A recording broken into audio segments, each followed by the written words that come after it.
Muy buenas tardes. El Ministerio de Cultura, mediante la Benemérita Biblioteca Nacional del SINAVI, les da la más cordial bienvenida a esta tercera actividad de la Semana Morista del 2025. Para la Biblioteca Nacional es realmente un honor unirse a la Academia Morista en esta celebración.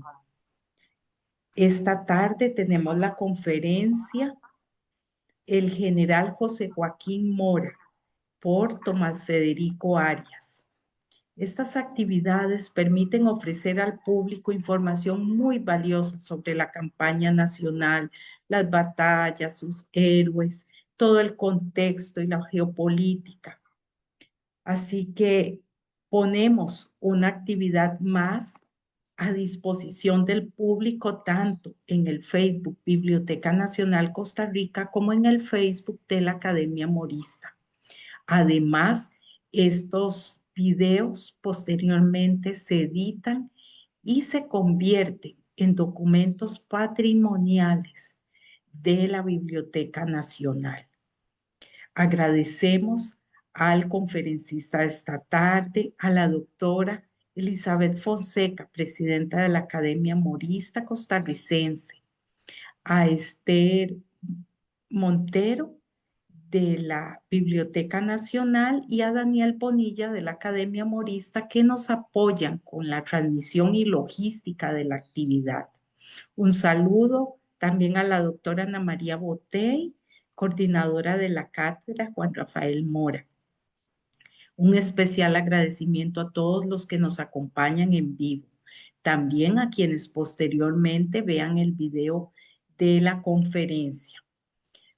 Le doy la palabra a la doctora Elizabeth Fonseca. Muchas gracias. Muy buenas tardes, tengan todos y todas. Hoy me encuentro aquí en lugar de Ana María Botey, que normalmente es la persona encargada de acompañar estas conferencias y presentar al participante, a la persona que participa ese día. Sin embargo, Ana María hoy no podía. Para mí es realmente un gusto estar acompañándoles esta tarde.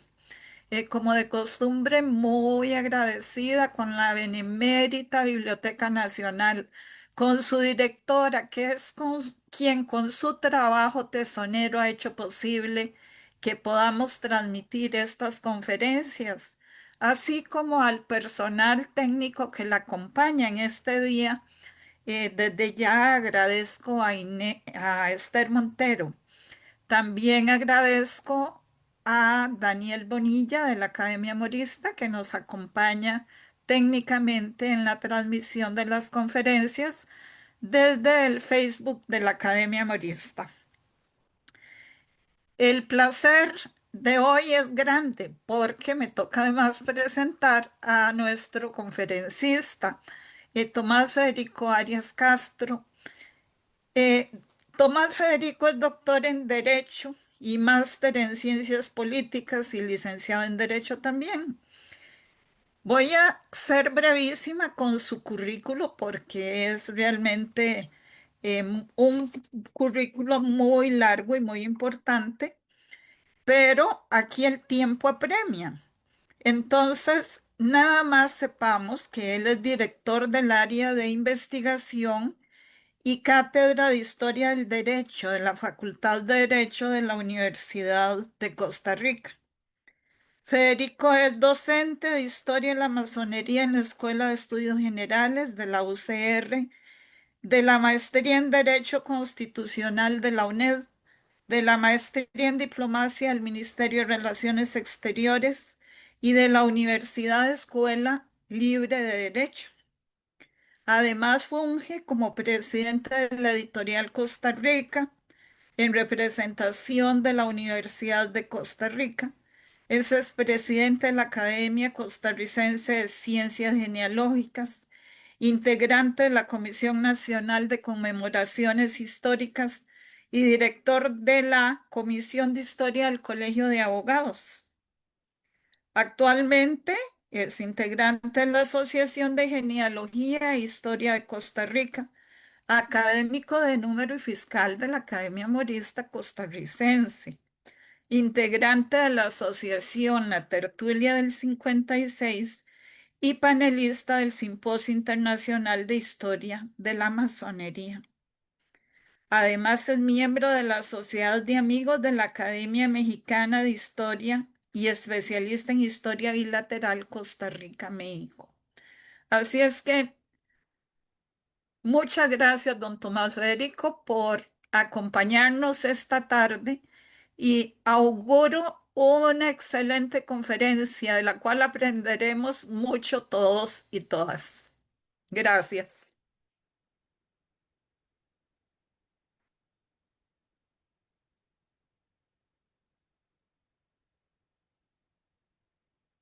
Tomás, tenés el micrófono apagado.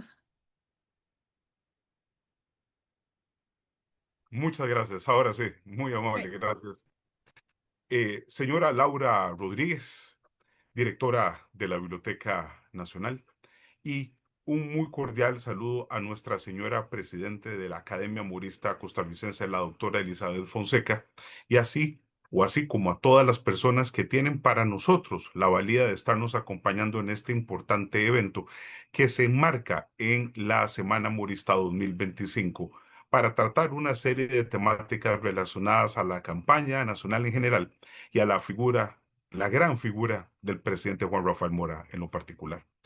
Yo quisiera, antes de iniciar mi conferencia de esta tarde, agradecer precisamente a los colegas de la Academia Morista Costarricenses que nos han brindado la muy valiosa oportunidad de poder dar esta conferencia de hoy respecto de una figura tan admirada, tan respetada, pero lamentablemente tan poco conocida por los costarricenses y que, como estoy seguro, compartirán conmigo las personas que nos acompañan cuando terminemos esta disertación, se darán cuenta que uno de los personajes más importantes de la historia costarricense es precisamente el general José Joaquín Mora Porras, quien tiene una circunstancia muy peculiar, ser el hermano de quien sin lugar a dudas es el gobernante más diríamos nosotros, importante y determinante de la historia nacional y además el militar más exitoso también de los derroteros nacionales.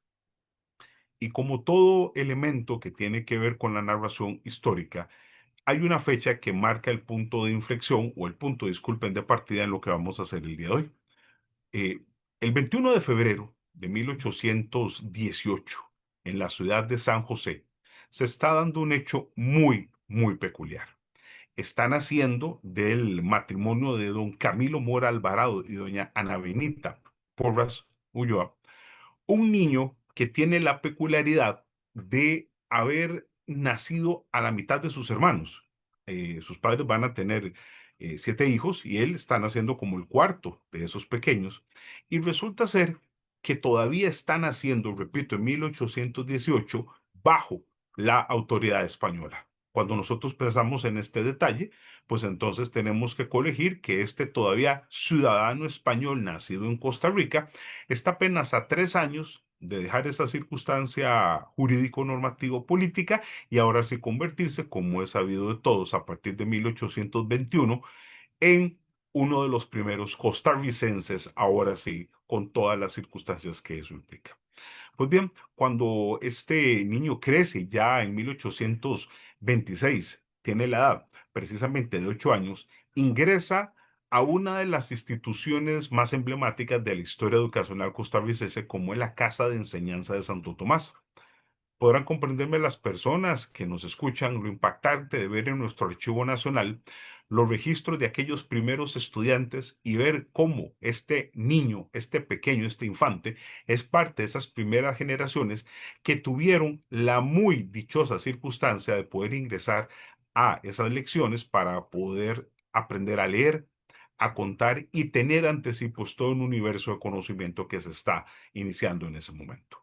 Ya tras el transcurso de su infancia, cuando encontramos en un año como 1833, ahora al adolescente de 15 años, José Joaquín, marca en ese momento uno de los derroteros que estamos seguros él jamás podía ni sospechar que le iba a marcar el resto de su vida. ¿Por qué decimos esto? Porque ha ingresado en calidad de recluta al ejército costarricense. En aquel momento lo que se estilaba era que los jóvenes, en efecto, hicieran algunos años de pasantía precisamente en nuestra Fuerza Armada y que luego se dedicaran a actividades comerciales, profesionales o diversa índole. Pero él no está sabiendo, repito, en ese momento, que esa decisión en específico le va a marcar, como repito, todos los principales hechos de su vida ulterior. Pues bien, lamentablemente esa misma circunstancia que nosotros podríamos encontrar, digo yo, de felicidad, también tiene una peculiaridad. Es los mismos años, entre 1833 y 1836, cuando mueren sus padres. Y esto que lo va a impactar a él de manera bastante tremenda por un hecho, sigue siendo para la muerte de sus padres un menor de edad.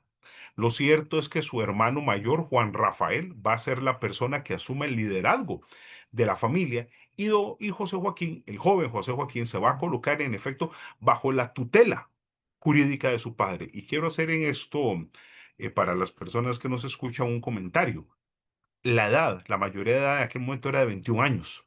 Entonces, para el joven José Joaquín, colocarse bajo la autoridad de su hermano significaba entonces sujetarse bajo las mismas circunstancias que podría tener si fuera su padre, para todos los efectos jurídicos y ya pues obviamente será a los 21 años cuando pueda empezar a tomar sus propias decisiones. Pues bien, por influjo de su hermano, que se había dedicado también desde muy joven y con mucho éxito a las actividades hacendarias, comerciales, mercantiles, financieras, encontramos siempre en nuestro archivo nacional las primeras referencias al joven Mora incursionando en la venta, compra, alquiler, hipoteca, cesión, el nombre que ustedes deseen, de bienes inmuebles.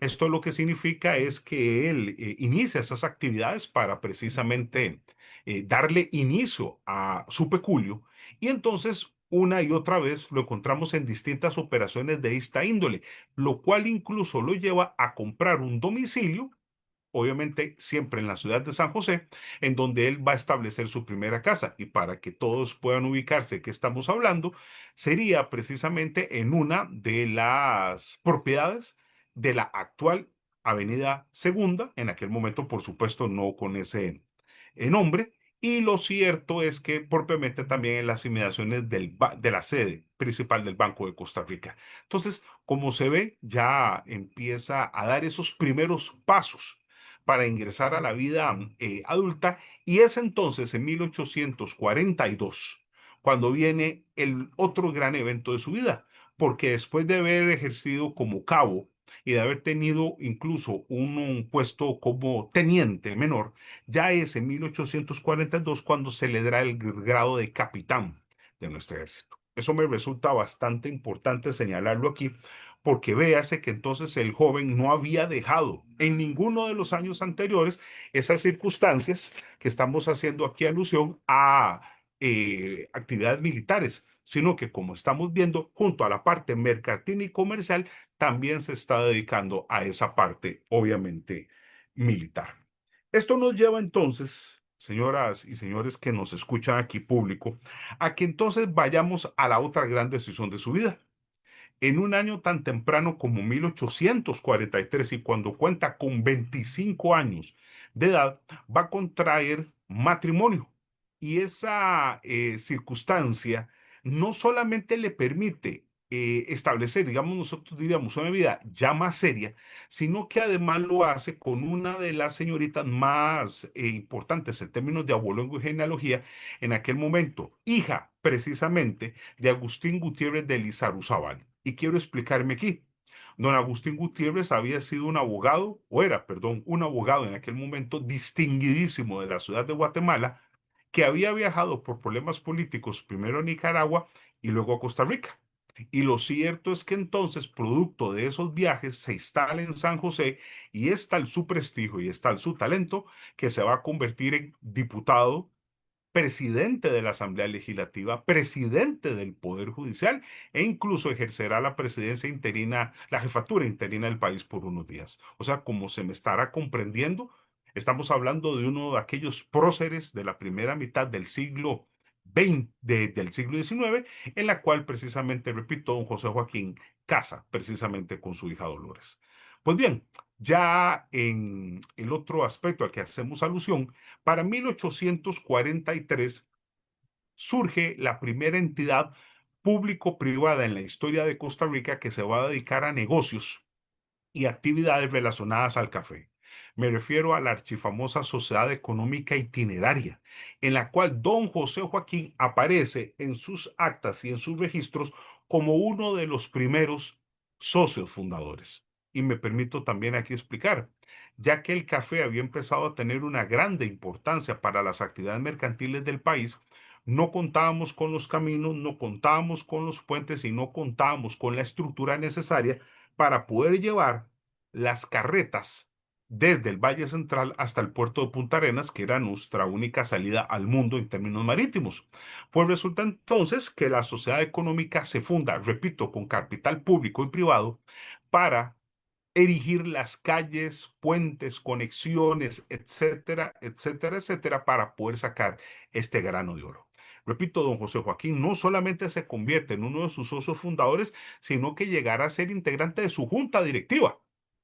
Eso sí, manteniendo en paralelo sus actividades militares y sus actividades mercantiles financieras. O sea, estamos teniéndolo en tres de estas acciones para el año 1833, 44, hasta llegar al 45, en el que pasa una circunstancia, diríamos nosotros, muy peculiar. Don José Joaquín sigue el mismo camino de su hermano Juan Rafael en la idea de ingresar a los términos o a los terrenos de la política. Véase que hasta ahorita no habíamos tocado en ningún momento esta faceta, pero él en 1846 resulta electo como diputado constituyente. Me permito aquí ampliar.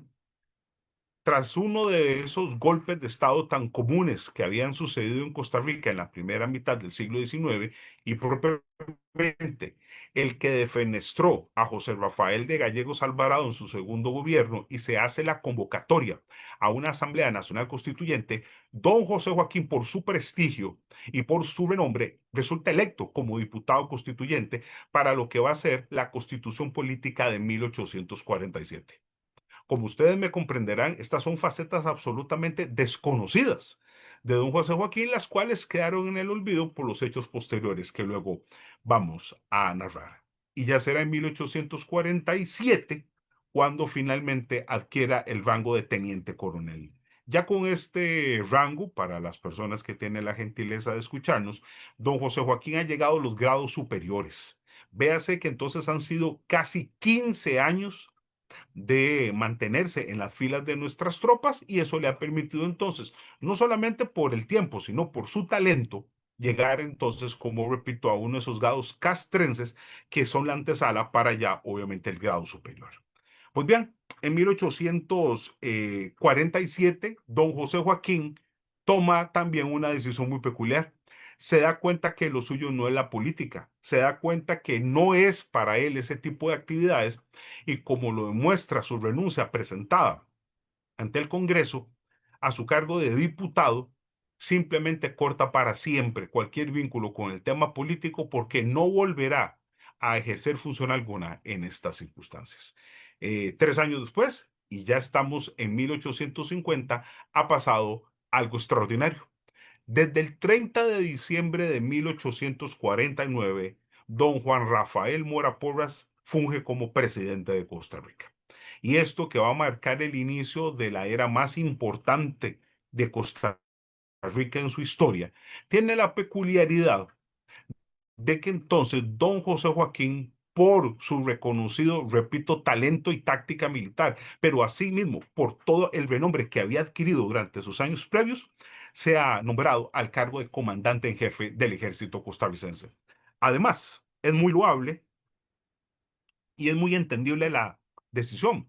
Don Juan Rafael está depositando su confianza en su hermano para que ejerza el cargo militar más importante de su gobierno. Y cómo no, ¿Cómo no confiar en su hermano que va a convertirse efectivamente en su mano derecha para todas las vicisitudes que por supuesto en ese momento no lo saben, pero que a futuro se estarán vislumbrando más tarde? Pues bien, don José Joaquín no se queda simplemente en un cargo o en una función. En ese mismo año de 1850, Costa Rica estaba siendo, diríamos nosotros, regulada en materia de justicia militar por las ordenanzas de Su Majestad Carlos III, que eran del siglo XVIII y que, como ustedes me comprenderán, se encuentran absolutamente obsoletas.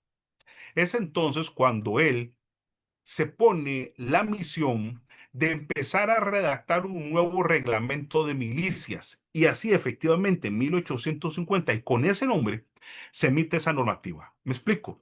Es ahora toda la norma con la que se van a regular las jurisdicciones, las competencias, los cargos, las sanciones, los procesos y cualquier aspecto que tenga que ver con el ejercicio militar. Y véase qué importante, porque es la primera norma de hechura costarricense que se emite para tal efecto.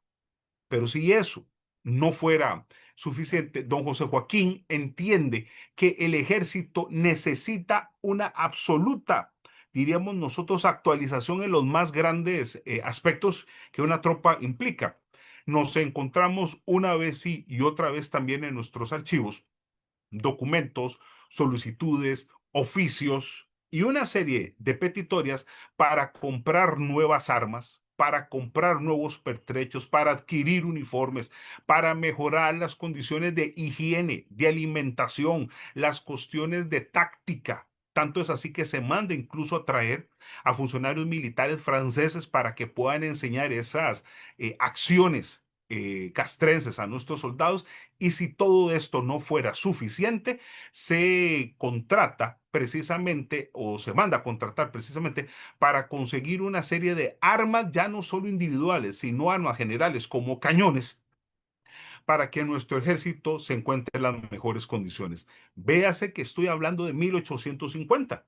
En ningún momento, por supuesto, para esa coyuntura se está hablando de alguna guerra que esté cercana, porque ni siquiera se tiene una idea. Pero ya don José Joaquín, con esa manera tan visionaria de ver las cosas, es que participa y decide de manera directa, y como ustedes estoy seguro me comprenderán, eso será uno de los elementos más importantes de los gobiernos de don Juan Rafael Mora en años venideros.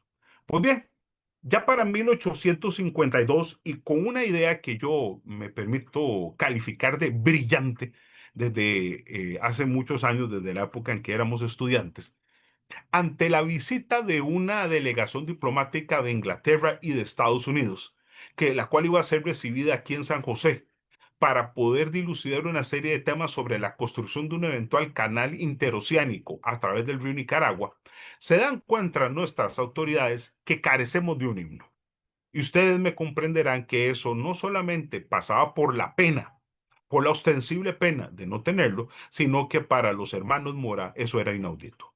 Pues finalmente, después de una serie de acciones en las que don Juan Rafael le encomienda directamente a don José Joaquín la inmediata realización de algo al respecto, don José Joaquín comisiona a quien estaba considerado en aquel momento como el músico más famoso de nuestras tropas y que usted y yo lo conocemos con el nombre de Manuel María Gutiérrez Flores, para que precisamente, eso sí, en un lapso cortísimo, pueda componer una serie de notas musicales que funjan como himno nacional.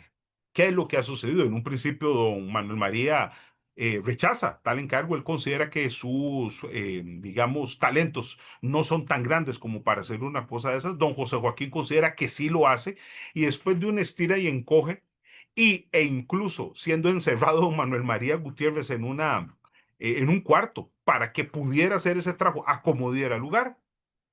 Por esas circunstancias extraordinarias, en junio de 1853, por fin se logra la composición de la nota musical de lo que va a ser nuestro himno nacional para recibir a esos diplomáticos. Y en un hecho muy, muy, muy poco conocido, la primera interpretación de esos acordes musicales se da en lo que usted y yo conocemos actualmente como el costado este del edificio metálico, es decir, el que da al Parque España, en el que incluso siempre hago estas invitaciones, hay una placa para que todo costarricense pueda ir a ver el sitio en donde por primera vez se interpretó nuestro himno nacional gracias a la decisión de don José Joaquín de asignarle dicho evento a don Manuel María Gutiérrez.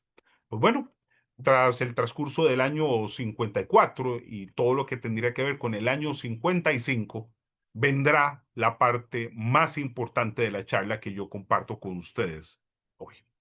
Como ustedes entenderán, esta no es una charla sobre la campaña nacional que ya solo por sí sola daría para otro momento y para otro lugar. Lo que nos vamos a limitar es simplemente a narrar la participación de don José Joaquín en la misma.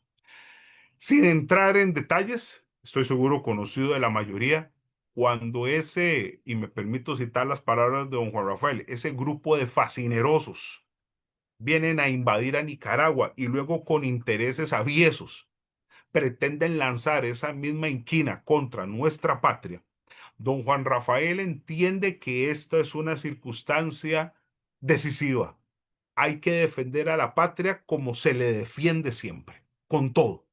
Y lo que resulta producto de esto, junto con sus decisiones políticas, es nombrar precisamente como principal militar de nuestras tropas a su hermano, el general José Joaquín Mora. Claro que cualquiera de ustedes podría pensar que ya desde 1850, como aquí se había dicho, don José Joaquín llevaba el cargo de comandante. Sí, pero entendamos que una cosa es ejercer ese cargo en tiempos de paz y ahora otra cosa es muy distinta, fungirlo en tiempos de guerra. Por eso a partir de ese momento se empiezan a organizar los batallones, se empieza a organizar la defensa y aquí surge otra figura que por sí misma gracias a las acertadas actividades de la Academia Murista, el día de mañana se estará disertando sobre la figura del general José María Cañas Escamilla, cuñado de don Juan Rafael, cuñado de don José Joaquín, y lo cierto es que al general Cañas se le manda a que vaya a la provincia de Moracia, actual Guanacaste, para que tenga una primera avanzada militar por la evidente y posible entrada de las tropas filibusteras dirigidas por el médico, periodista y abogado William Walker Norval a nuestro suelo, mientras que don José Joaquín se queda aquí en San José preparando toda la logística para ello. Es así como junto a su nombramiento como comandante, no, sino más bien el reforzamiento de ese nombramiento. Se nombra al general Cañas, repito, como segundo jefe militar de nuestras tropas, al médico alemán Karl Hoffmann Bregener como cirujano en jefe del ejército, al abogado Ramón Loría Vega como encargado de toda la parte jurídica, normativa y estatutaria del ejército, y finalmente al presbítero Francisco Calvo como capellán, es decir, sacerdote militar de las tropas.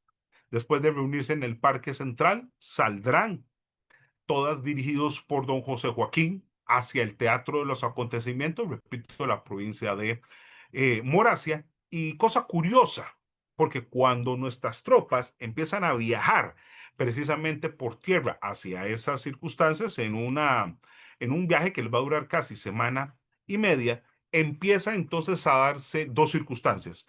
Nuestras tropas van a ser identificadas por la colocación de una cinta roja en sus sombreros para diferenciarlos de las tropas filibusteras y además con una peculiaridad, que esa cinta roja represente a la única bandera de Centroamérica que lleva el color rojo, precisamente la nuestra. Y el segundo elemento es la colocación de una cruz de palma. ¿Y esto por qué? Porque, dado el catolicismo casi absoluto que había en aquella época, se quiere precisamente hacer alusión a la diferencia que existe con la mayoría de, digamos nosotros, confesiones protestantes que llevaban o que traían muchos de esas tropas filibusteras, las cuales además me permito agregar algo, de la manera más atrevida, se habían autoproclamado como la falange americana. Y eso, como ustedes me comprenderán, no solo es una falta de respeto y, repito, un atrevimiento histórico por una razón muy sencilla, porque Falange era el nombre que habían utilizado las tropas griegas, precisamente y peculiarmente las espartanas, en la famosa batalla de las Termópilas contra los persas. Y bueno, esta gente ahora se autoproclamaba la segunda falange de la historia con toda la ironía y el cinismo que usted puede entender. Pues bueno, Sin entrar en detalles, repito, por cuestiones de la temática de cómo fue la avanzada, la llegada, el establecimiento en Liberia y en los alrededores del cuartel general de nuestras tropas, sí tengo que decir dos elementos que me parecen indubitablemente necesarios de mencionar. Don Juan Rafael Mora no es el presidente, el mandatario que se queda en la capital esperando simplemente que se le notifiquen los hechos. Tal y como es bien conocido, don Juan Rafael se separa de la presidencia de la República, deposita el poder en el vicepresidente Francisco María Oriamuno Bonilla y viaja con las tropas a Liberia. Va a estar a la par de los soldados en el teatro de los acontecimientos, como debe de ser un líder. Y el otro aspecto es que para el momento en que nuestras tropas llegan a Liberia, se dan cuenta de que el grupúsculo filibustero ya había invadido precisamente por la región del actual Cantón de la Cruz y por la bahía de Santa Elena a nuestra patria. Y después de asesinar, en un hecho también muy poco conocido, a 16 de nuestros compatriotas en las inmediaciones de la bahía de Santa Elena, se apoderan de una hacienda que usted y yo llevamos, no, yo siempre digo en el recuerdo, no, la llevamos en el corazón. Y esta es la famosa hacienda Santa Rosa. Ahí se han ido a colocar estos invasores, estos usurpadores de nuestra soberanía. Y en uno de esos eventos que yo me permito llamar, eh, sin lugar a dudas, momentos estelares de la historia de Costa Rica, cuando el general José Joaquín Mora se da cuenta de que los filibusteros han tomado esa hacienda, señoras y señores, en uno de esos aspectos que me tocó investigar a fondo, se da cuenta y así se lo hace emitir a su hermano, la providencia está de nuestro lado, la suerte está de nuestro lado. ¿Por qué? Porque al establecerse en la casona de Santa Rosa, don José Joaquín informa de inmediato a don Juan Rafael y al Estado Mayor que esa hacienda la conoce como la palma de su mano, es más, como si fuera su propia casa. Conoce los lugares, los sitios, los aspectos, la geografía, hasta el más mínimo aspecto. Y claro que ustedes se deben estar preguntando, ¿cómo? ¿Por qué? Porque la hacienda Santa Rosa había sido propiedad del ya citado Agustín Gutiérrez de Lizaruzabal, papá de su esposa, y don José Joaquín había pasado muchas de sus periodos de vacaciones precisamente en esa hacienda de su suegro y la conocía, repito, de la A a la Z. Con la muerte de don Agustín, luego la propiedad es vendida, pero como ustedes me entenderán, había quedado en él toda la mente de cómo era la organización interna de la hacienda y sus alrededores. Bien, con la aquiescencia de don Juan Rafael se inicia la operación. No vamos a entrar aquí en detalles, repito, pero cuando las tropas lideradas por don José Joaquín atacan a la hacienda Santa Rosa el jueves de la Semana Santa, 20 de marzo de 1856, en uno de esos hechos de esos hechos que yo siempre digo que deberían ser conocidos por nuestra infancia, desde su época escolar, la batalla empieza a las 4 de la tarde y 15 minutos o 16 minutos después, la batalla está ganada. Y sé que muchos de ustedes estarán preguntando, ¿cómo? Un cuarto de hora, 16 minutos. Nuestras tropas fueron tan contundentemente dirigidas por el general José Joaquín Mora y fueron tan absolutamente, diríamos nosotros, victoriosas en la táctica, que todo el grupúsculo filibustero salió despavorido. De hecho, su comandante Luis Schlesinger, que había venido amenazando a Costa Rica desde hacía meses, precisamente fue el primero en salir en desbandada. Los filibusteros que no fueron muertos por nuestras tropas, muchos salieron huyendo y otros muchos luego fueron fusilados, precisamente gracias a la táctica impecable del general José Joaquín Mora, quien se convierte en el artífice principal de la derrota, no, de la primera derrota del grupúsculo filibustero en nuestra patria. De hecho, la primera y más importante batalla de la campaña nacional en suelo costarricense.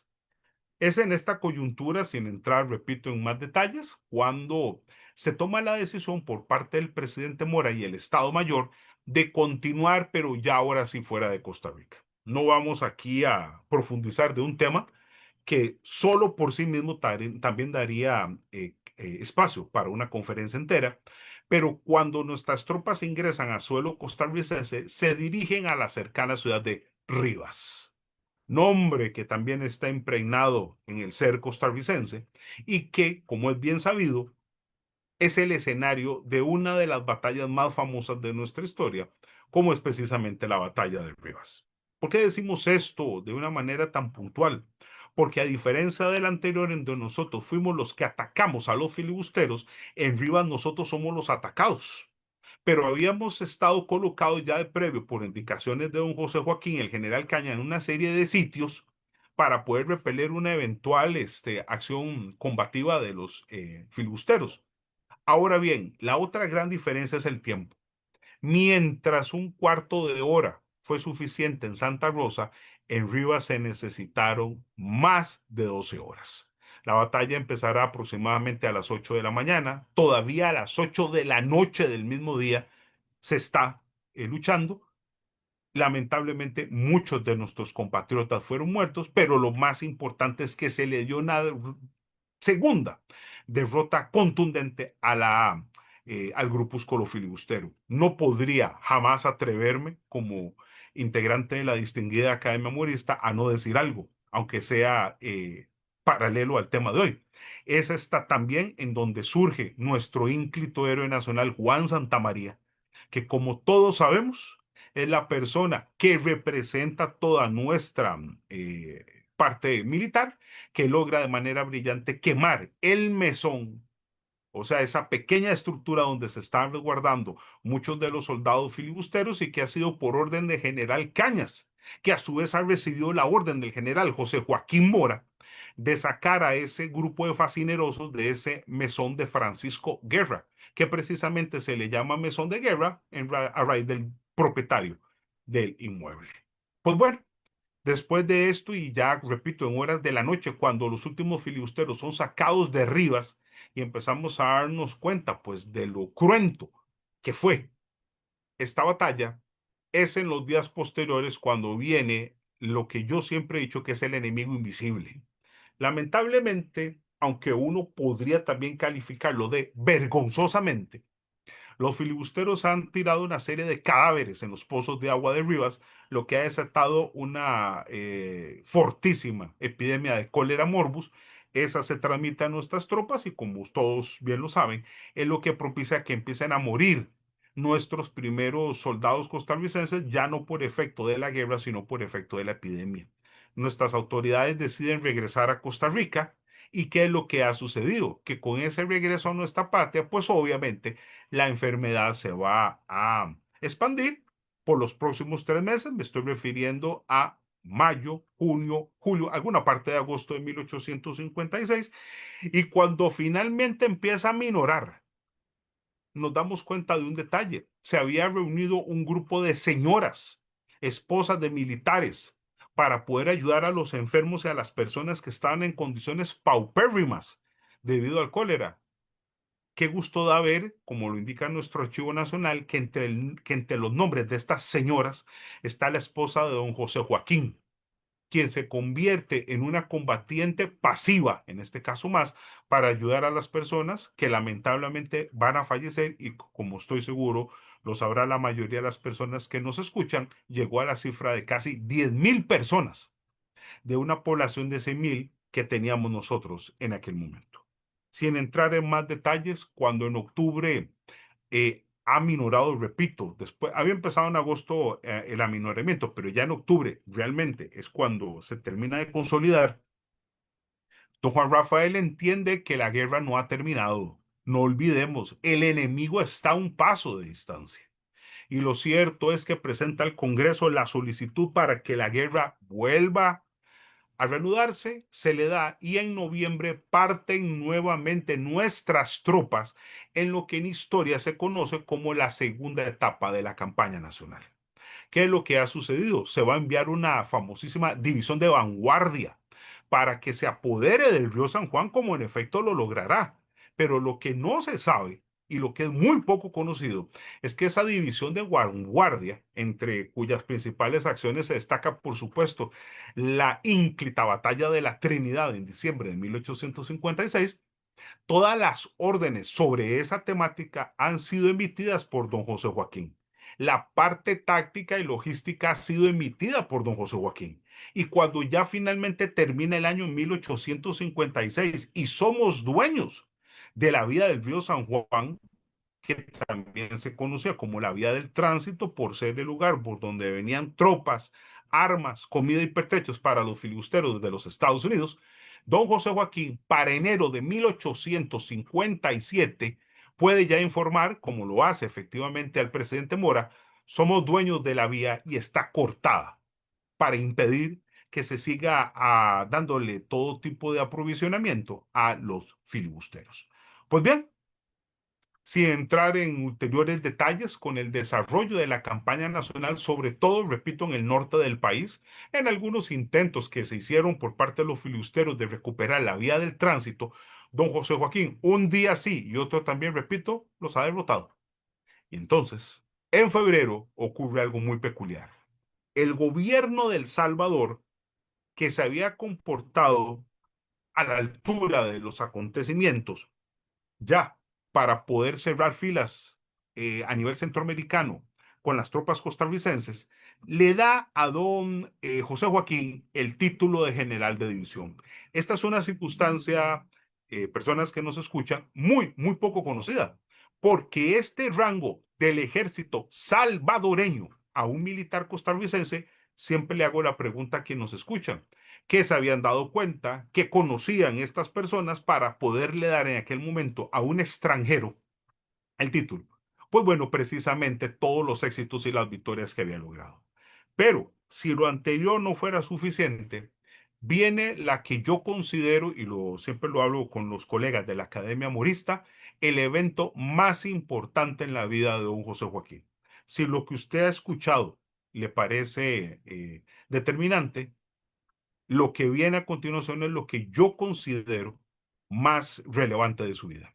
En marzo de 1857, los comandantes de los ejércitos de Guatemala, El Salvador, Honduras, Nicaragua y Costa Rica se reúnen para unificar en una sola persona el mando de todas las tropas centroamericanas contra los filibusteros. En uno de los hechos más honrosos de la historia costarricense, el general José Joaquín Mora es nombrado comandante en jefe de los ejércitos centroamericanos. Repito, marzo 1857, y voy a agregar algo que es indubitable saber. Es el único caso en que esto se ha dado, porque nunca más en la historia de la región centroamericana una persona ha ejercido el mando total de las tropas. Y claro que con eso, al colocarse a don José Joaquín a la cabeza de esta circunstancia, vendrá la última etapa de la guerra, en donde, como es bien sabido, entre marzo y abril va a terminarse de derrotar a este grupúsculo filibustero, llegando a uno de los días más importantes de nuestra historia, como es el 1 de mayo de 1857. 14 meses han pasado de guerra, 14 meses de enfrentamiento, 14 meses de muerte. Bueno, tras una serie de circunstancias en las que se logra encerrar, y nosotros diríamos acorralar a Walker en la ciudad de, ya citada ciudad de Rivas, y estando para precisamente ser finalmente derrotado, gracias al envío de una fragata norteamericana bajo el mando del capitán Charles Henry Davis, se logra llegar a una, vamos a decir así, un avenimiento entre este capitán que lo que desea es salvar a Walker y las tropas costarricenses que lo que desean es acabar la guerra. Y ahí se vuelve a hacer presente la gran guía de don José Joaquín. No vamos a permitir que sigan muriendo costarricenses. La guerra ha sido carísima. Y ya, parafraseando a Winston Churchill, nos ha costado sangre, sudor y lágrimas. Y finalmente, con esa negociación, Walker sale de Rivas, escoltado por este capitán Davis, y don José Joaquín declara el fin de la guerra. Creo que todos ustedes se imaginarán cuál pudo haber sido la alegría, cuál pudo haber sido el orgullo, cuál pudo haber sido la circunstancia de tranquilidad de poderle decir a los costarricenses, no más, ya terminamos esta cruentísima guerra que nos salvó nuestra soberanía, pero que nos costó también un montón de circunstancias. Así se le informará al presidente Mora. Volverá don José Joaquín a la ciudad de San José. Es recibido, por cierto, a finales de mayo, en una apoteósica fiesta. Vieran la belleza de ver los periódicos de la época, de cómo fueron recibidas nuestras tropas con flores, con arcos de flores, con cantos, una verdadera alegría. Y se les brindó un banquete en un sitio muy peculiar, el Salón de Sesiones de la Universidad de Santo Tomás. Vea qué sitio más peculiar para darle un homenaje a nuestros jefes militares. Y finalmente, ya en 1857, pues entonces viene lo que era obvio. ¿Cómo podía reconocérsele a don José Joaquín sus grandes méritos? Pues se hizo de tres maneras. Y en octubre se le da un título muy peculiar. Como ya tenía el de general, como ya tenía el de teniente, como tenía el de coronel, como tenía el de comandante, se va a hacer una ley muy, muy peculiar. El Congreso emite un decreto para darle a él el título de teniente general del ejército. Y véase qué curioso esta palabra, teniente. ¿Por qué? Por una razón muy sencilla, porque el teniente no existía, con el teniente general, no existía entre nosotros como grado militar. Bueno, el Congreso se lo da. Don José Joaquín, de manera, estoy seguro, muy honrosa lo acepta. Y atención a este detalle, nunca más se le ha dado a otra persona, porque de ahí hasta lo que va a ser la supresión del ejército en el siglo XX, nunca nadie más recibió ese cargo que él tuvo. Asimismo, se le dio una medalla de honor, se le dio una cruz de honor, que como estoy seguro saben las personas que nos escuchan, es la máxima condecoración militar. Y por el resto de 1857 y 1858, don José Joaquín retomó su vida familiar, su vida comercial, y ejerció siempre el cargo de jefe del ejército. Misma circunstancia tripartita con la que lo encontramos en 1859. Señoras y señores, lamentablemente esta historia tiene una parte triste, una parte oprobiosa, una parte ruin. Ayer, 30 de septiembre, se conmemoró precisamente a lo que vamos a hacer aquí alusión. Sin entrar en detalles, porque ya también solo el tema del golpe de Estado sería para otra conferencia como la que se dio ayer. Lo cierto es que el 14 de agosto de 1859, un grupo de costarricenses traicionan al presidente Juan Rafael Mora y urden un golpe de Estado por una serie de intereses financieros, mercantiles, que precisamente se han encontrado afectados por parte de la decisión del presidente Mora de crear un primer banco público con el nombre de Banco Nacional Costarricense.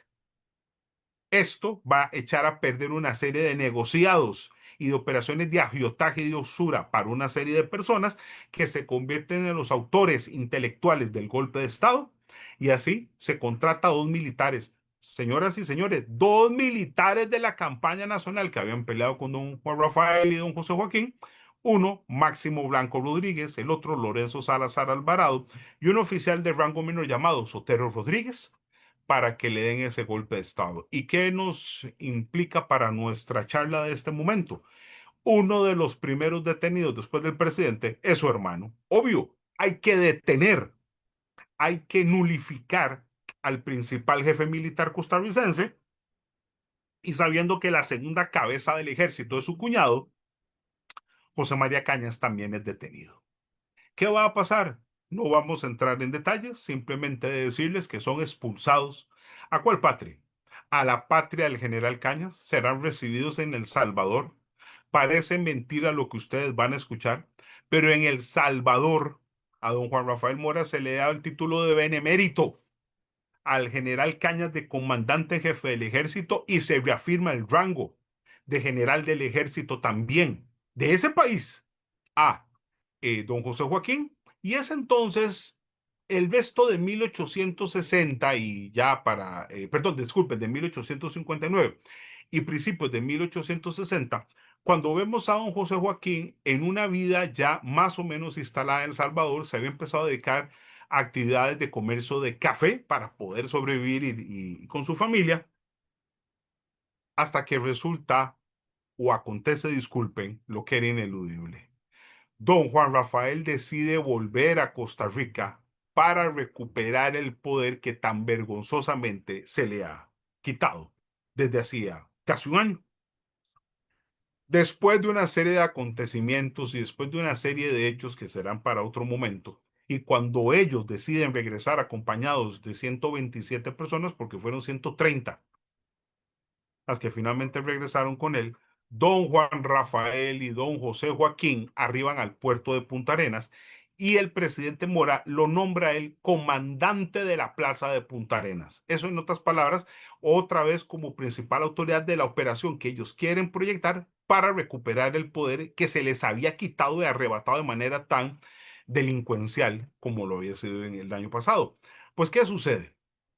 Una serie de traiciones y de delaciones de la más, ¿qué les diría yo?, baja calaña, produce que el gobierno golpista, dirigido en aquel momento por el cirujano José María Montealegre Fernández, logre mandar a una serie de tropas de casi 1.000 soldados o más de 1.000 soldados para acabar con el intento de don Juan Rafael de ocupar el poder. Y así, después de una serie de enfrentamientos que van a durar 10 días y habiéndose refugiado en el consulado de Inglaterra ubicado en Punta Arenas y con un engaño en el que se le dice al presidente Mora que si él se entrega se salvará la vida de las demás personas, son capturados. Señoras y señores que nos escuchan, a partir de ese momento se va a iniciar lo que yo siempre he calificado como el remedo, como la farsa de juicio de proceso más ruin de nuestra historia. No voy a entrar en detalles, eso será para otra ocasión, en otro momento, pero lo cierto es que después de haber violentado todas las normas, de simplemente haber desconocido el más mínimo respeto por las garantías constitucionales que estaban vigentes y de la normativa que debía aplicársele a don Juan Rafael, mínimo para juzgársele, no solamente se le negó la oportunidad de tener un abogado defensor, no se hizo un expediente, no se le permitió presentar testigos, no se le permitió presentar documentación, se le prohibió incluso que pudiera emitir alguna manifestación al respecto. Y en el juicio, yo siempre he calificado más rápido de la historia de Costa Rica, con apenas 3 horas, no es que se le condenó, simplemente se reafirmó lo que ya se había dicho anteriormente.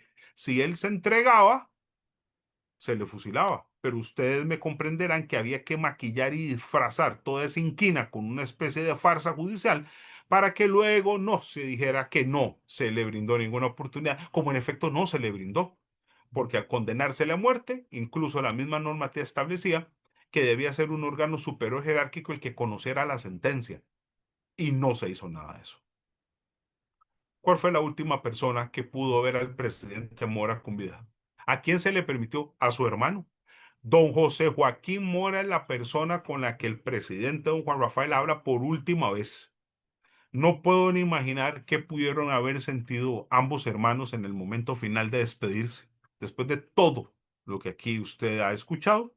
Y finalmente, como es bien sabido, don Juan Rafael es trasladado a un sitio inhóspito de la franja puntarenense conocida como Los Jobos, y a las 3 de la tarde del domingo 30 de septiembre, es decir, ayer, hace 165 años, don Juan Rafael muere acribillado por un pelotón de soldados que es dirigido, atención al detalle, no por un oficial costarricense que ninguno tuvo el valor, sino por un oficial chileno de apellido Arenales, quien le quita la vida. Don Juan Rafael queda con vida en un charco de sangre y se le pega un balazo en la cabeza para terminar de rematarlo. Y con eso Costa Rica, como siempre lo he dicho, se mancha las manos de sangre para siempre con la muerte de la persona a quien nos había devuelto nuestra soberanía y nuestra libertad. Pero ¿qué pasa? ¿Eso fue lo único?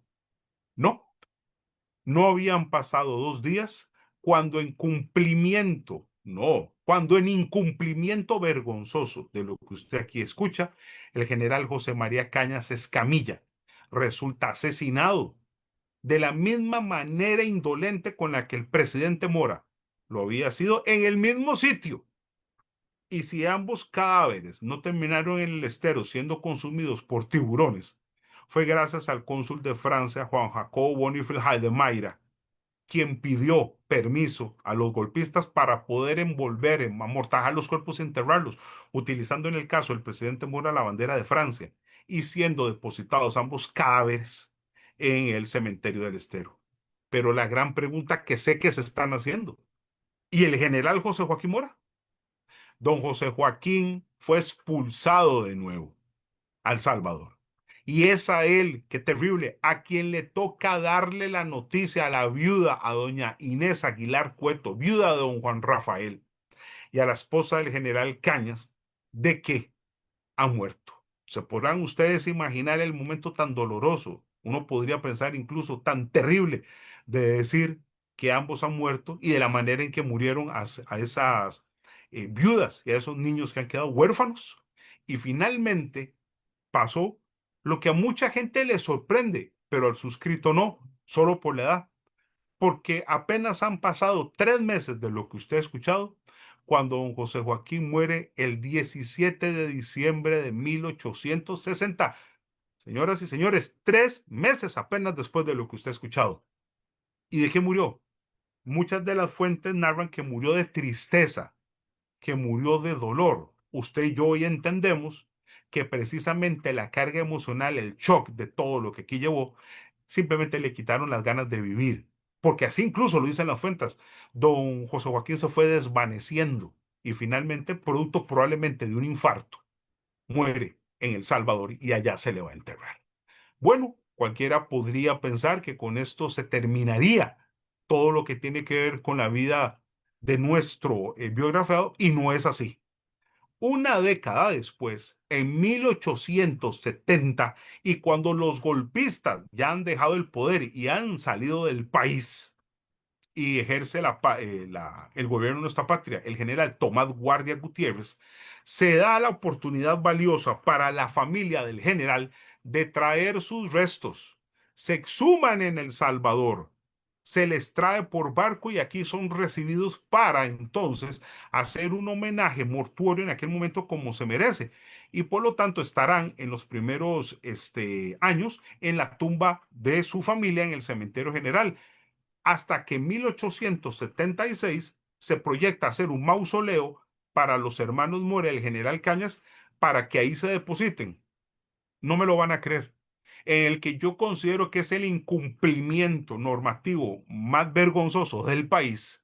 Ese decreto que está vigente desde 1876 no se ha cumplido. No se ha hecho esa tumba egregia que merecen los hermanos Mora y el general Cañas, y entonces terminemos el siglo XIX, con su permiso ingresemos al siglo XX, lamentablemente lo tengo que decir así, pasen la página de toda la primera mitad del siglo XX y lleguemos a 1954, en donde la investigación de quien les habla va descubriendo que por una serie de circunstancias, los huesos del general José Joaquín Mora van a tener que ser sacados de su tumba, porque por una serie de malas decisiones familiares la tumba terminó como propiedad de otra persona y esa persona necesita usar ese nicho. Y aunque parezca increíble lo que usted va a escuchar, pero como abogados e historiadores siempre hablamos con pruebas, va a ser la familia de un expresidente de la República quien, dándose cuenta de eso, dice: jamás, no podemos permitir que los huesos del venerable general José Joaquín Mora vayan a dar un osario sin ninguna identificación o en el peor de los casos terminen siendo eliminados, y pone su tumba, señoras y señores, a disposición. Y aunque me da mucha pena decirlo, esos huesos están ahí hoy. Hoy, 1 de octubre de 2025, siguen estando esa osamenta ahí depositada en la tumba del expresidente Cleto González Víquez, como un recuerdo permanente de que Costa Rica no le ha dado el lugar que le corresponde al jefe militar más importante de la campaña nacional. Pues bueno, Ya en 1957, con ocasión de los 100 años de la campaña nacional, se le nombra Defensor de la Libertad. Y en 1978 se crea un parque. Vean qué triste lo que voy a comentar. Cuando uno le indica a alguien una dirección o le pregunta, ¿sabe dónde está el parque José Joaquín Mora Porras? La mayoría de gente primero ni siquiera sabe que hay un parque y menos dónde está ubicado. Pero allá, en las inmediaciones, una cuadra antes de llegar a Plaza González Víquez, otra vez muy cerca de Don Cleto, está el parquecito José Joaquín Mora Porras, con un busto que se colocó ahí, muy parecido, por cierto, a su rostro.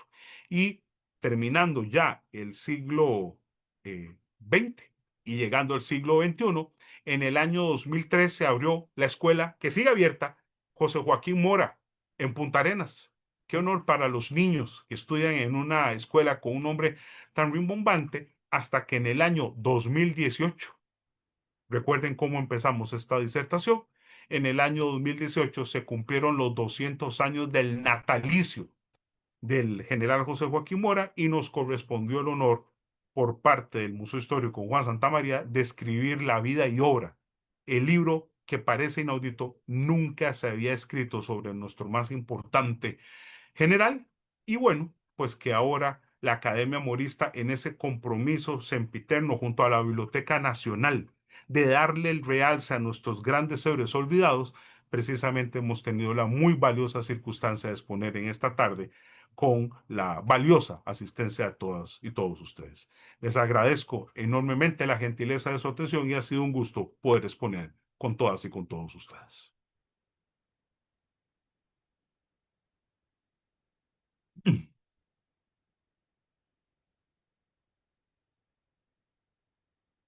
Muchas gracias, don Tomás Federico. Estaba yo también hablando con el micrófono apagado. Le estaba preguntando a doña Laura si ella tiene comentarios o preguntas, o inicio yo para transmitir las que me ha enviado Daniel Bonilla. Si gusta, inicia usted, doña Elizabeth, y voy a volver a revisar. Me uno a muchísimas felicitaciones, que es lo que he estado viendo para don Tomás Federico. Excelente conferencia y voy a revisar si hay preguntas. Bueno, igual en el Facebook de la Academia Marista Costarricense hay bastantes felicitaciones para don Tomás Federico, pero también eh, comentarios y preguntas. Voy a empezar por la siguiente. Dice don Robert Sosa, don Federico, ¿por qué en 1860 los golpistas no le dan el mismo proceso o el mismo tratamiento que a su hermano, al general y al general Cañas? Es decir, ¿por qué no lo mataron en Punta Arenas? Claro. Le agradezco enormemente al señor Sosa su muy valiosa pregunta porque me permite ahondar en un tema que para mí es de vital y capital importancia. Recordemos nada más lo que hemos dicho. Don José Joaquín es detenido junto a don Juan Rafael en el consulado de Su Majestad Británica, gracias a ese ofrecimiento vergonzoso que uno de los emisarios del gobierno golpista llamado Francisco María Iglesias Llorente ha ofrecido. Recordemos la frase: si usted se entrega, los demás son salvados. Ese es el ofrecimiento que se le hace a Mora.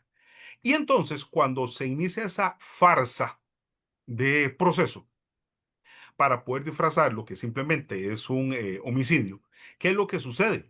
Se manda una nota que se encuentra en nuestro archivo nacional en toda esta concatenación de elementos, en donde las autoridades que están ejerciendo poder ahí en Punta Arenas le mandan a decir al Consejo de Gobierno dirigido por José María Montalegre: se ha fusilado al presidente Mora, etcétera, etcétera, etcétera, y los demás que han sido capturados van a ser expulsados.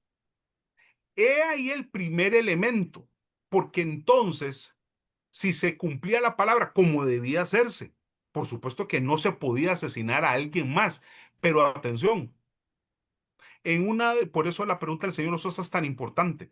En una de las que yo considero, y lo enseño así a mis alumnos en la Facultad de Derecho, que es una de las violaciones al derecho constitucional más oprobiosas del país, el Consejo de Gobierno, perdón que haga tanto énfasis, Poder Ejecutivo, se autotransforma en Poder Judicial y decreta el fusilamiento del general Cañas. No olvidemos ese detalle. Y es con esa decisión que luego el general Cañas será fusilado. Se deja a don José Joaquín para que sea la persona que más bien viaje a El Salvador, comunique lo que aquí ha sucedido, y es muy triste lo que tengo que agregar. Don Carlos Meléndez Chaverri, estoy seguro de todas y todos conocido, lo indica en una de sus obras. Al general José María Cañas no se le asesina por un asunto militar, no se le asesina por un asunto político. Él pone los puntos sobre las IES. Fue la inquina personal que tenía con uno de los integrantes del gabinete dirigido por José María Montalegre el que incide de manera directa para que el general Cañas sea fusilado. Bueno, puedes estar seguros, y con esto termino, que si el general José Joaquín Mora hubiera tenido esas mismas circunstancias, también no estaríamos hablando aquí de dos asesinatos, sino de 3 homicidios.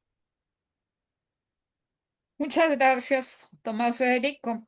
La señora María Isabel Visser dice, tengo entendido que un alemán entrenó a los soldados costarricenses. Pregunta si eso es así o fueron entrenados por otros militares de otras nacionalidades. Qué curioso, le agradezco mucho a la señora la pregunta. Me retrotraigo más bien en el tiempo. Recordemos que para el momento en que se hace la reorganización de todas nuestras fuerzas militares en 1850, ¿qué es lo que ha sucedido? Que en efecto, sí, se mandó a traer tanto de lo que nosotros entenderíamos, no podemos decir alemán, sería prusiano, de aquel momento que todavía Alemania no se ha formado, y franceses para que fueran los encargados de enseñar dos cosas que Costa Rica no tenía, ni táctica ni lógica jurídica. Aquí podíamos tener un gran carácter y un gran valor, pero se necesitaba disciplina, táctica, repito, que se enseñara cuáles eran las mejores acciones para poder desempeñarse en términos militares en una batalla, y en efecto son precisamente estas dos regiones, repito, prusiana y francesa, en donde vienen los instructores para nuestras tropas. Cosa curiosa, luego, repito, véase que apenas 4 años después, todas las enseñanzas serán vitales para ganar la campaña nacional. Muchas gracias. Perdón, Aquí, perdón, doña Elizabeth, sí. tal vez olvidé el nombre. Ferdinand von Salisch es la persona a la que estoy seguro que la señora se está refiriendo, al prusiano que vino aquí siendo contratado. Muy bien. Hay aquí otra pregunta de un Facebook que se llama Numismática Calle del Cuño. Pregunta si hay algún documento que hable sobre la intervención de don José Joaquín Mora en la construcción del puente de la Garita. Nuevamente le agradezco a la persona o personas que están haciendo estas valiosas preguntas. Lo habíamos citado, pero con el mejor de los gustos lo volvemos a decir. ¿Recuerdan cuando cité que en 1843 él ingresa como uno de los fundadores de la Sociedad Económica Itineraria? Y dije que para el transporte del café al Pacífico se hacen calles, caminos y puentes. Resulta ser que en específico la circunstancia geográfica más peligrosa, la más incluso empinada, es la del famoso río Jesús María, que estoy seguro todos saben que es esta belleza de patrimonio que tenemos de puente de arco de piedra. Ese puente es construido por la Sociedad Económica Itineraria con el peculio, agrego yo, de un grupo de costarricenses. Sí, pero atención, y viene la parte más importante. Por primera vez en la historia de Costa Rica, un grupo distinguidísimo de damas y de señoras ponen de su propio dinero, de su propio peculio, repito, para que ese puente se termine. Entre la lista que está en el Archivo Nacional aparece la esposa de don José Joaquín Mora. ¿Y por qué entonces es importante eso? Porque al puente se le va a empezar a llamar precisamente Puente de las Damas. Gracias a esa circunstancia de la participación femenina en esa, en esa acción pecuniaria, y con eso, de los pocos matrimonios que participaron de manera activa en la construcción de ese puente, que atención al detalle, sigue hoy funcionando, sigue hoy vigente, están precisamente los esposos Mora Gutiérrez. Muchas gracias. Sí, señor. La señora Anabel Echeverría le comenta a Tomás Federico: felicidades, ayer lo escuché en el Teatro Nacional y hoy aquí. Le doy las gracias a usted y le puedo decir que me sacó las lágrimas. Como como tataranieta de don Juanito, le agradezco sus investigaciones, lo mismo que aplaudo todos los esfuerzos de la Academia Morista. Pues, doña Elizabeth, permítame, por favor, agradecerle de manera muy, muy sincera a la señora Echeverría el simple hecho de que usted me diga, como descendiente del presidente Mora, estas palabras le llena a uno el corazón y sabe que lo que está haciendo es lo correcto. Y yo me pongo a más agregar algo. Todas estas actividades que en lo particular como suscrito y en general la Academia y la Biblioteca Nacional hacemos en honor a estos temas, es eso, darle a las futuras generaciones todos los elementos para que puedan conocer una historia tan amplia como la de nosotros y de una figura tan rutilante como la de don Juan Rafael. Muchísimas gracias, señora. Aquí tengo otras felicitaciones de la señora Magda Cecilia Sandí. Excelente conferencia y felicitación al profesor Tomás Federico Arias Castro. Además, hay una pregunta que dice, ¿qué, eh, ¿qué sucedió durante los meses en que Costa Rica se retiró de la guerra? Es decir, de Ujú, abril ujú. a noviembre. Qué buena pregunta, porque eso nos lleva a un tema que ustedes son mis testigos de honor, no quise ahondar por cuestiones del tiempo, porque eso es campaña nacional. Recordemos que la etapa más cruenta en términos, en la primera etapa, ¿verdad? De la campaña nacional será marzo-abril. Pero cuando nosotros llevamos a mortandad, señoras y señores, es la epidemia del cólera. Dije el enemigo invisible. Mayo, junio, julio, agosto y podría ya empezar, como dije, a minorar a finales de agosto y ya en septiembre y consolidarse en octubre. Durante esos 4 meses, y yo voy a decir así, esos 4 meses fúnebres, esos 4 meses de muerte, nuestras tropas no podemos decir que se mantuvieron en guerra. ¿Por qué? Porque nosotros tuvimos que empezar un día así y otro también a paliar los efectos devastadores del cólera. Pero atención, cualquier persona se podría preguntar, ¿y cómo es que el enemigo no aprovechó para invadirnos en ese momento? Atención, cuidado. Recuerden que con esa práctica ruin de colocar cadáveres putrefactos en los pozos de agua de Rivas, ¿dónde fue que se desató la enfermedad? Nicaragua tuvo también los mismos efectos. Esa epidemia del cólera también se desató por Granada, por León, por Rivas, etcétera, etcétera, y los dos grupos tuvieron que frenarse precisamente ante el teatro de los acontecimientos.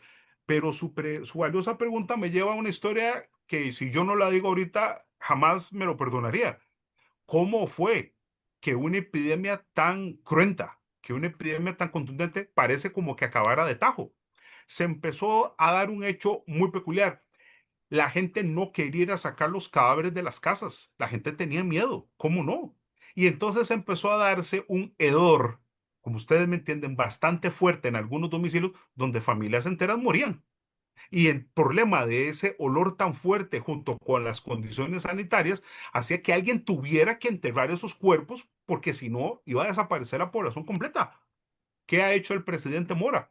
Emite una directriz para ofrecerle a todas las personas que se encuentran detenidas en las cárceles un acuerdo. Si esa persona se convierte en panteonero temporal, se le va a dar un indulto. Claro que usted me está entendiendo que eso es pensarlo mucho, porque entonces usted se tendrá que enfrentar a esa circunstancia de que quedará en libertad, estará vigilado, pero se necesita para que entierre los cuerpos. ¿Y qué ha pasado? Se les entregaba unas palas, se les entregaba unos arneses y se les entregaba una botella de licor para que literalmente tuvieran el valor de ir a hacer lo que iban a hacer. Y de pronto, señoras y señores, ¿qué pasó? Se enterraban los cuerpos, pero los panteoneros no morían. Los panteoneros no se enfermaban. De hecho, fueron los mismos panteoneros en todos los casos y empezó a nuestro jefe de ejército, Karl Hoffman, ¿qué está pasando? ¿Qué es lo que tienen los panteoneros que no tienen los demás y por qué no enferman y mueren? Hasta que vino la lógica y se impuso. Como a todos los panteoneros se les estaba dando una botella de coñac para que pudieran hacer su trabajo, el coñac tiene una enzima que mata a la bacteria del cólera. Y de pronto se empezó a repartir coñac por todas las ciudades de San José y con eso fue que se palió a la enfermedad del cólera y pudimos nosotros retomar la guerra a partir de octubre y noviembre.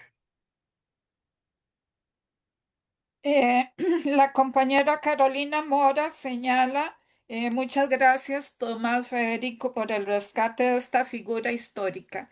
Es muy valioso el trabajo. Yo quisiera ahí ahondar en un aspecto. Tuve el honor de ser alumno de doña Carolina hace ya bastantes años ahí en la Escuela de Generales de la Universidad de Costa Rica y es de esas profesoras que lo marca a uno para siempre. Así que, profesora, muchas gracias por sus amables palabras. Muy bien. Doña Laura, ¿usted tiene alguna cosa? Felicitaciones, inclusive desde fuera del país, desde Santa Elena, Ecuador y muchas otras.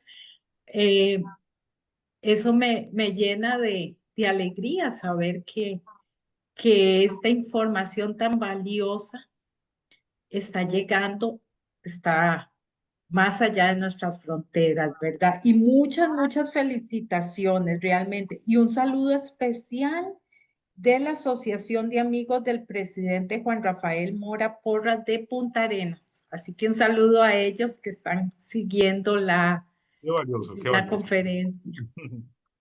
Muchas Bueno, gracias. Yo me permito agregar, doña Laura, con su gentil permiso, que también uno es el honrado y el agradecido con todas esas palabras tan bonitas para con lo que hacemos con tanto amor y cariño para el presidente Mora en todo esto.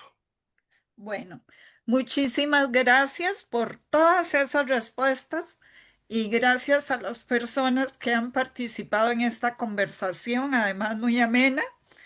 Y agradezco de nuevo a doña Laura Rodríguez y al personal de la Biblioteca Nacional por esta transmisión y los invitamos para que sintonicen mañana a la misma hora nuestra siguiente conferencia de la Semana Morista 2025.